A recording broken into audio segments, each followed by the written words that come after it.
Breaking news చూస్తూ ఉన్నాము. BC బంద్ లో తీవ్ర ఉద్రిక్తత నెలకొంది. షాప్లపై రాళ్ల దాడి చేశారు బీసీ సంఘం నాయకులు. హైదరాబాద్ నల్లకుంటలోని బజాజ్ షోరూమ్ దగ్గర అక్కడ ఉన్న రాఘవేంద్ర టిఫిన్ సెంటర్ పై కూడా రాళ్ల దాడి చేశారు. బలవంతంగా దుకాణాలు మూయించారు బీసీ నాయకులు. అయితే అక్కడ నల్లకుంట ఫీవర్ హాస్పిటల్ సమీపంలో తెరిచి ఉంచిన పెట్రోల్ బంక్ పై కూడా దాడి చేశారు. సో ఇదే అంశానికి సంబంధించి మరిన్ని అప్డేట్స్ అందించడానికి మా ప్రతినిధి క్రాంతి అందుబాటులో ఉన్నారు. క్రాంతి, అసలు బీసీ నాయకులు ఎందుకని ఇంత దారుణంగా దాడి చేశారు? అక్కడ ఉన్న షోరూమ్ అద్దాలు పగలగొట్టారు, టిఫిన్ సెంటర్ పై దాడి చేశారు. ఏంటి అసలు ఏం జరుగుతుంది? మోనిషా, తెలంగాణలో 42% బీసీలకు రిజర్వేషన్ కేటాయిస్తూ ప్రభుత్వం తీసుకొచ్చినటువంటి జీవోను సుప్రీంకోర్టు ఇటీవల కొట్టివేసింది.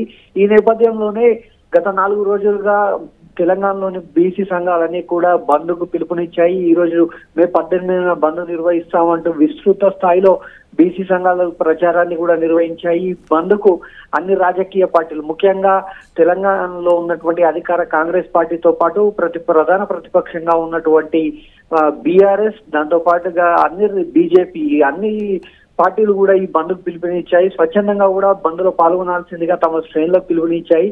అయితే ఈ నేపథ్యంలో ఈ రోజు హైదరాబాద్ లో నిర్వహిస్తున్న బంద్లో కొన్ని ప్రాంతాల్లో విధ్వంసం జరిగిందని చెప్పొచ్చు. ఎందుకంటే బీసీ సంఘాల బంద్ పిలుపుని ఏదైతే ఉందో దాన్ని విస్మరిస్తూ కొన్ని వ్యాపార సముదాయాలు కావచ్చు, కొన్ని హోటల్స్, ముఖ్యంగా పెట్రోల్ బంక్ లాంటివి, ఇవన్నీ కూడా కొన్ని ప్రాంతాల్లో తెరిచి ఉన్నాయి. ఈ తెరిచి ఉన్నటువంటి ప్రాంతాలపై, ఆయా వ్యాపార సముదాయాలపై బీసీ సంఘాల నాయకులు దాడికి దిగారు.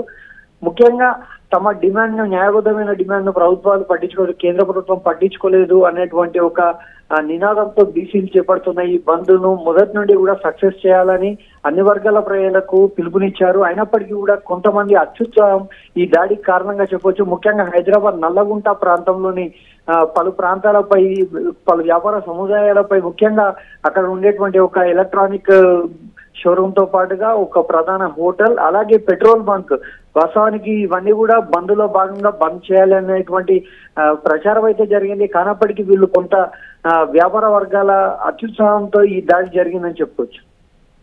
సో ఇప్పుడు ఏం చెప్తున్నారు షాప్ యజమానులు కానీ వాళ్ళందరూ?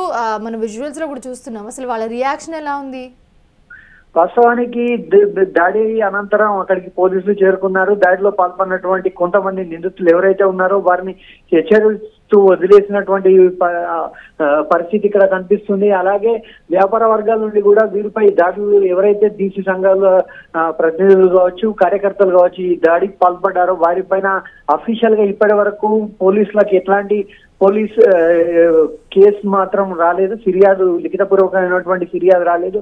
కానీ దాడి అనంతరం అక్కడ చేరుకున్నటువంటి పోలీసులు ఎవరైతే ఈ దాడిలో ప్రత్యక్షంగా పాల్గొన్నారో వారిని గుర్తించే ప్రయత్నం చేశారు. వారిని కొంతమందిని అదుపులో కూడా తీసుకొని హెచ్చరించి వదిలేశారు. ఎందుకంటే వారిపైన ఎట్లాంటి అఫీషియల్ గా కేసు నమోదు కాకపోవడంతో వాళ్ళందరినీ కూడా వదిలేసినట్టుగా సమాచారం అందుతోంది. మౌనిషా, అక్కడ ఉన్న పెట్రోల్ బంక్ మీద కూడా దారుణంగా దాడి చేస్తున్న విజువల్స్ మనం చూస్తున్నాం. అది ఎంతో ప్రమాదకరమో అందరికీ తెలుసు పెట్రోల్ బంక్ లో.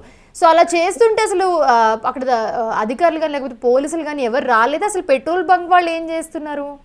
ఎస్ మౌనిషా, వాస్తవానికి ఈ బంద్ నేపథ్యంలో పెట్రోల్ బంకులు కూడా ఇక్కడ బంద్ ఉంటాయి. కేవలం అత్యవసర సర్వీసులు అయినటువంటి అంబులెన్స్ సర్వీసులు, మెడికల్ సర్వీసులకు మాత్రమే ఎగ్జామ్షన్ ఇస్తున్నట్టుగా బీసీ సంఘ నాయకులు ముందు నుండి ప్రకటించారు.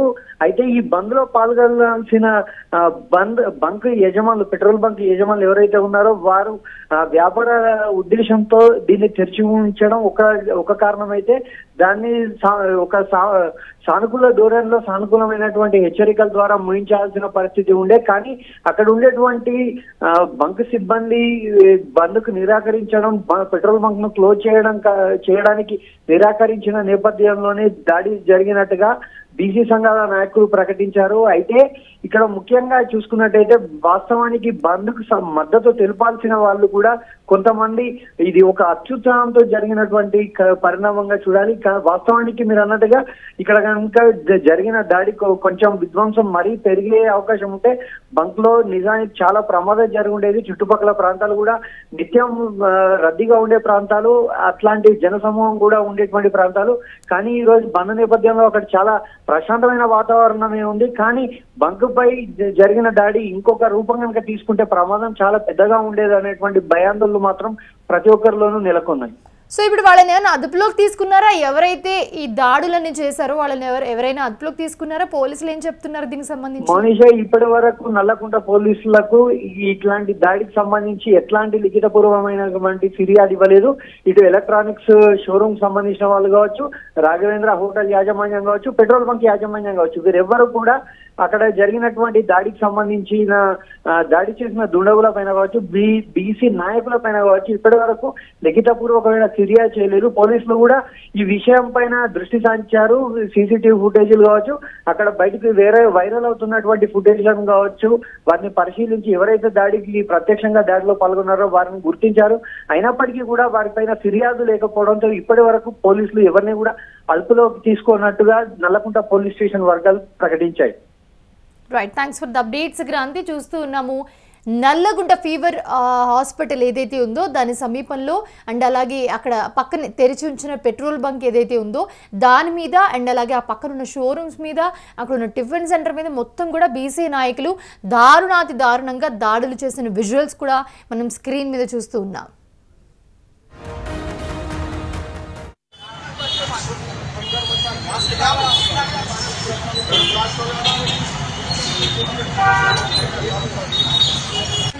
गाड़ी लगाना तुम्हारे